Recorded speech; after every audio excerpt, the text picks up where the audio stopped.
গল্পের নাম অভিশপ্ত বটগাছ। একটি ছোট গ্রামে একটি বিশাল বটগাছ দাঁড়িয়েছিল, যা প্রায় ১০০ বছরের পুরনো ছিল। গ্রামের লোকেরা বলতো এই গাছের মধ্যে এক অদ্ভুত শক্তি রয়েছে। রাতের বেলা কেউ ওই গাছের কাছে গেলে ভয়ানক আওয়াজ শুনতে পেত।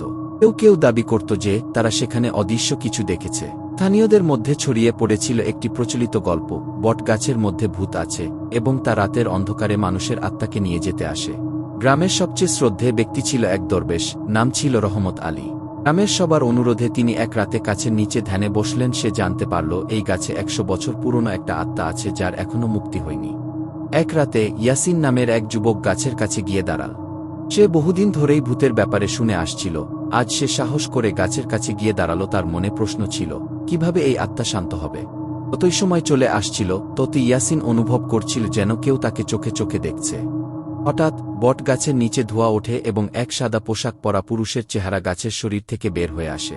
ইয়াসিন ভয় পায়নি, বরং সে দরবেশ রহমত আলীর কথাগুলি মনে রেখে শান্তভাবে দাঁড়িয়ে থাকে।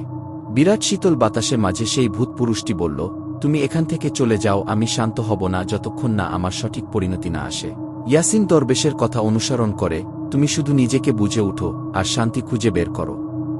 যদি তুমি আমাকে বিশ্বাস করো তবে আমি তোমার পরিণতি নিয়ে আসব। ভূতটির চোখে শান্তির ঝিলিক দেখা দেয় এবং কিছুক্ষণ পর সে ধীরে ধীরে মিলিয়ে যায়। গ্রামে ফিরে এসে ইয়াসিন দরবেশকে সব বলল, তুমি সত্যিই সঠিক বলেছিলে কি।